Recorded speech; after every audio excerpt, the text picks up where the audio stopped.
The New York skyline sprawled beneath Katherine Brown's Midtown office, a canyon of steel and glass. Below, the city pulsed with life. But up here, the only sound was the quiet hum of the air conditioning. Her office was a sanctuary of order. Neat stacks of contracts and binders stood as monuments to her meticulous nature, a trait that had made her one of the city's most sought-after real estate attorneys.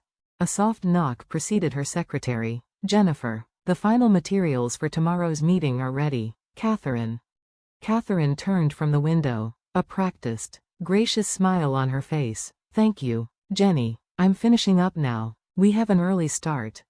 As she settled back at her desk to clear her final emails, her phone vibrated, lighting up with the name Mike. A genuine warmth softened her professional demeanor. "Mike, is everything all right?" "Hey, Kat, still at the office?" His voice was buoyant, laced with the energy she recognized as his big idea tone.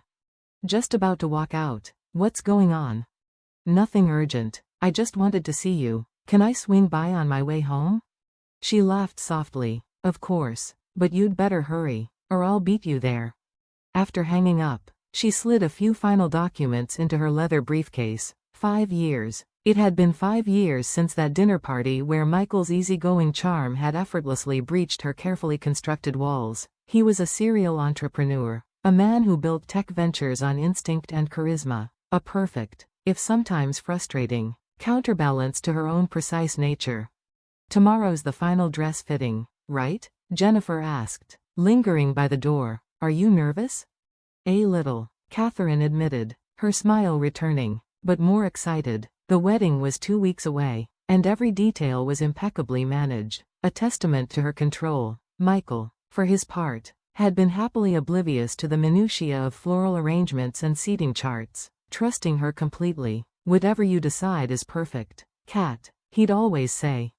Back at her apartment, the elevator doors opened to reveal Michael waiting in the hallway, a bouquet of peonies in hand, her favorite. He enveloped her in a hug, his kiss soft on her cheek. "How was your day?" she asked, breathing in his familiar scent. "Meetings on top of meetings," he shrugged, following her inside. "Oh, and I signed the new partnership contract." "And? The details?" He waved a dismissive hand. "Didn't have time to read every line. You know how it is." "Michael," she sighed, a mix of affection and exasperation in her voice. "Your instincts are good, but one of these days, not reading the fine print is going to get you into real trouble." "It'll be fine. I have you to keep me out of it." He grinned, already moving toward the kitchen. "Now, what's for dinner?" As they began to cook, her phone rang. The screen flashed Liz. Katherine's smile tightened. She took a breath before answering. "Liz, is everything okay? Just a heads up, I might be a tiny bit late for the fitting tomorrow." Elizabeth's voice was breezy. "Already rushing. Work is just insane." Katherine closed her eyes for a brief second. Elizabeth was her polar opposite, spontaneous, disorganized, and perpetually late. Their parents had always been captivated by her sister's free-spirited charm, a dynamic that had shaped their entire childhood. "Liz, this is the final fitting. It's important. Please don't be late." I know. I'll be there as fast as I can," Elizabeth promised airily. "How's Mike?" "He's right here," Katherine said, as Michael called a cheerful, "Hey, Liz," from the stove. After hanging up, a familiar deflation settled over Katherine. Her relationship with Elizabeth was a complex tapestry of love and resentment, forever tangled by her sister's careless manipulation. "Don't let her get to you," Michael said, his hand a comforting weight on her shoulder. "That's just Liz being Liz." He looked at her, his gaze steady and forgiving. It was his boundless, unquestioning generosity that had first drawn her to him. The following weekend, seated in the pristine Connecticut living room of her parents, Robert and Diane Brown, that familiar tension returned. "The color you chose for the dresses is lovely, Katherine," her mother said, pouring tea with practiced grace, though perhaps a bit bold for Elizabeth's complexion. Katherine's jaw tightened minutely. "It's the bridesmaid dress, Mother. I chose it." "Oh, of course," Diane continued, unperturbed. "How is Elizabeth? I feel I haven't spoken to her in ages." "She's busy with work," Katherine replied evenly, "but she's helping with the wedding." Robert lowered his newspaper. And Michael? His parents are confirmed? Yes. I spoke with Martha last week. Michael's parents, Joseph and Martha, were Boston old money, a couple for whom tradition and decorum were sacrosanct. While they approved of her career, Katherine always felt she was being subtly measured against an invisible standard. That night, back in her silent apartment, Katherine opened her laptop. She navigated to a secured file and opened the prenuptial agreement. As a lawyer, she had believed in contingencies. She had inserted a single, powerful clause. In the event Michael defaulted on the marriage, a controlling 40% of his flagship company's shares would be transferred to her. It was an insurance policy, nothing more. A precaution her meticulous mind required. She reread the clause and allowed herself a small, private smile. Michael, true to form, had signed it without a second glance. It's all just boilerplate, right, Kat? She closed the laptop. The insurance was in place.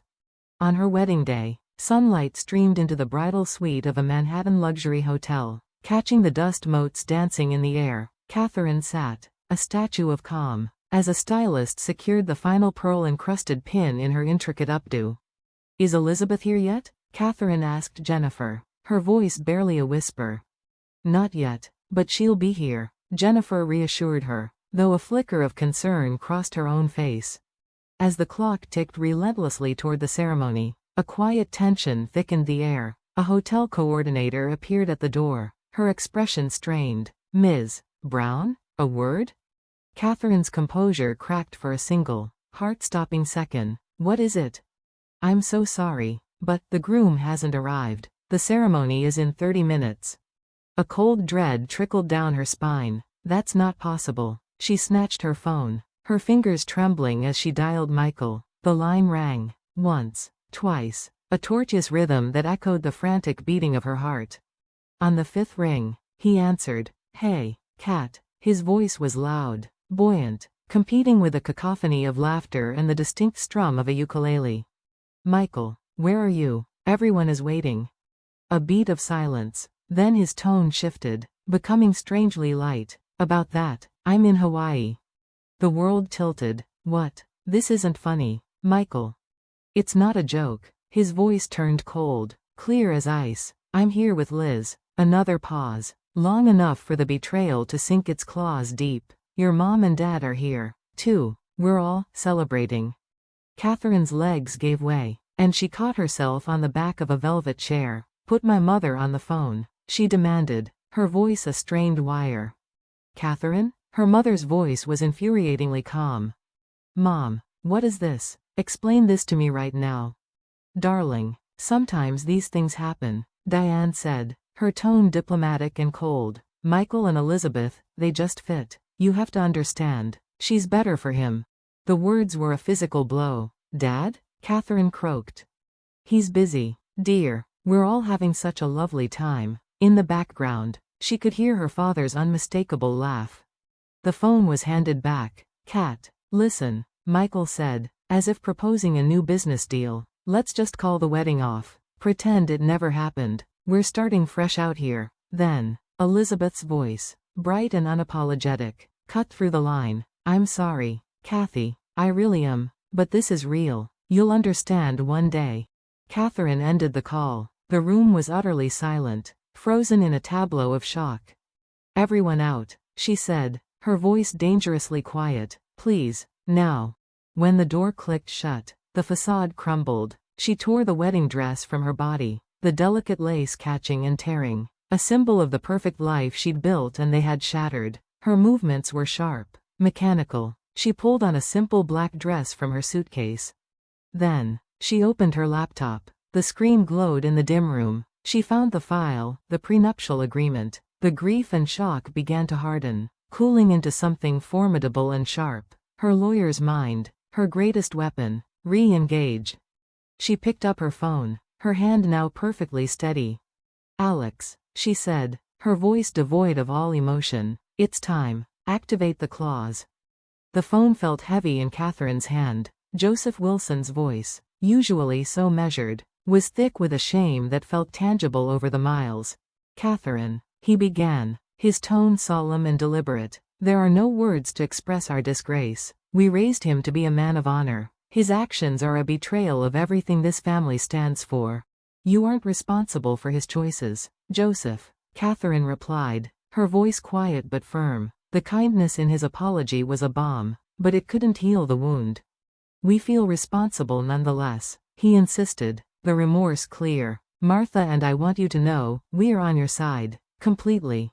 The sincerity in his voice was the first true anchor she'd felt since the world collapsed. That means more than I can say. I'm flying to Hawaii tonight. Let's meet when we land. She ended the call and returned to her desk, the final administrative tasks of her old life now complete. While she had been closing files, her new plan was already in motion. At Michael's company, an emergency board meeting was being convened, the legal machinery she had designed now turning against its creator. At her apartment, she packed with clinical efficiency. Her eyes fell on the white garment bag hanging in the closet. For a moment, a phantom tightness gripped her chest, a ghost of a future that had been stolen. Then, it was gone, replaced by the cold certainty of what came next. At JFK, under the sterile airport lights, her team assembled. Martha Wilson broke from her husband's side the moment she saw Katherine. She pulled her into a fierce, wordless embrace. "He is no son of mine," Martha whispered, her voice trembling with a fury that seemed to vibrate through her small frame. "You are our daughter, Katherine. That has not changed." On the plane, Katherine stared into the featureless dark beyond the window. Alex, seated beside her, outlined the final strategy. "We've confirmed their location. We'll confront them when they're most vulnerable." "Good," Katherine said, her gaze still fixed on the void. "I want to see the moment their paradise shatters." She slept fitfully, her dreams a montage of their shocked faces. When they landed in Honolulu, the tropical sun felt like an affront. Joseph and Martha were waiting, a united front of grim resolution. Joseph, ever dignified, stood straight-backed, while Martha's eyes held a storm. "Are you ready?" Joseph asked. Katherine met his gaze, her own steady. "I was born ready for this." The taxi ride to the resort was a study in contrasts. Outside, palm trees swayed against a postcard-perfect sky. Inside the car, the silence was heavy and charged. "Our contact confirms they're on the private beach," Alex reported, checking his phone. "They have no agenda for the day." Katherine watched the turquoise sea flash by. Perfect. Composure is always lowest when you believe you're safe. After checking into the villas, Katherine retreated to her room. From her suitcase, she drew her armor, a sharply tailored navy suit. She pulled her hair into a severe knot, her reflection showing a woman of ice and resolve. A faint, cold smile touched her lips. Showtime. On the private beach, Michael Wilson lounged under a cabana, the picture of contentment. Elizabeth laughed beside him, the sound grating and carefree. Robert and Diane Brown looked on, their expressions placid. "I've never felt so unshackled," Michael declared, raising his glass. This was the right call. "I feel a little guilty about Cathy," Elizabeth mused, "not sounding guilty at all, but what we have is real. She'll understand eventually." Katherine was always so rigid, Diane sighed, sipping her drink. She never learned to simply let go and live. A staff member approached, bowing slightly. "Mr. Wilson, there are urgent guests in the lobby." "Sir, they insist it's a matter of critical business." Michael waved a dismissive hand. "Can't it wait?" "They were most insistent, sir." With a theatrical sigh, Michael stood. "Don't go anywhere. I'll deal with this." Diane rose. "Too. We'll come. I've had enough sun for one day." The four of them ambled into the opulent lobby, still trailing sand and leisure. They stopped dead. Centered in the vast space, flanked by her legal team and his own parents, stood Katherine. Michael's face went slack with shock. "Cathy, what is this? Mom? Dad?" "We are here to witness the consequences of your dishonor," Joseph stated, his voice cutting through the humid air. Elizabeth paled, her hand flying to her mouth. Robert and Diane stood frozen, their relaxed vacation masks crumbling. "Enjoying your freedom, Michael?" Katherine's voice was calm, devoid of all emotion. "Cathy, why are you doing this?" Elizabeth stammered. "This isn't personal, Liz. It's business." Katherine opened her briefcase and produced a document. You remember this, Michael? The prenuptial agreement you were so eager to sign? Michael stared, bewildered. So what?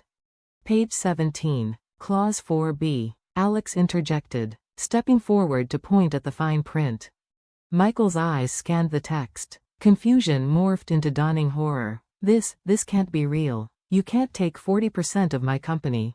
It's perfectly real. And perfectly legal, Katherine said. You always said your instincts were good. It's a pity they failed you here. This is insane, he shouted, his voice echoing in the lobby. No, she countered coolly. This is the fine print you never read. Elizabeth rushed forward. Sister, please, this is too far. You're destroying him. Katherine's gaze was arctic as it settled on her sister. You all destroyed my life. I'm just returning the favor. She then turned to her parents. And as for you both, you should have paid more attention to the trust fund documents you signed 5 years ago. The management rights have been mine since the day I passed the bar. You lied to us, Diane shrilled. No, Katherine corrected, a bitter smile on her lips. You simply failed to read the documents your rigid daughter put in front of you. A family trait, it seems. The lobby fell into a stunned silence, the weight of their collective ruin pressing down on them. What do you want? Michael whispered, defeated. Justice, Katherine said. You left me at the altar. I'm leaving you with nothing. Martha stepped forward, her gaze fixed on her son. You have brought shame upon our name. From this day forward, we have one child, and her name is Katherine. The final blow landed. Michael flinched as if struck. Katherine placed one last document on a nearby table. Your resignation. Sign it. With a hand that trembled violently, Michael took the pen. There was no fight left. Betrayal has a price, Michael, Katherine said, her voice low and final. You just never thought I would be the one to collect. As Elizabeth began to sob, Katherine turned. She did not look back. She walked away with her team and the parents who had chosen her, leaving the ruins of their paradise behind her. A year later, the view from Katherine's Brooklyn office was of a city rebuilding itself, much like she had. Autumn-painted Central Park in fiery hues. The board is ready for you, Katherine, her assistant said. In the conference room, she was met with respectful nods. Joseph and Martha Wilson sat among her most trusted advisors. The quarterly reports were stellar. Your leadership has saved this company, Katherine, Joseph said, pride in his eyes. We saved it together, she replied, and she meant it. After the meeting, Martha invited her to dinner, a weekly ritual that had become a source of genuine comfort. On her desk, a financial journal lay open to a small, buried item. Ousted CEO Wilson struggles to secure funding for new venture. Michael's reputation had never recovered. She heard whispers of Elizabeth, adrift in Los Angeles, a world away from the luxury she'd coveted. Her parents' letters, pleading for reconciliation, remained unanswered in a drawer. Forgiveness was a distant prospect. That evening, she prepared for a date with David, the architect who saw the woman, not the scandal. A bouquet from him sat on her table, a promise of something new. Standing before her mirror, Katherine saw a different woman, not hardened, but strengthened. The betrayal had not defined her. Her response to it had. She had taken her shattered life and rebuilt it, piece by piece, on her own terms.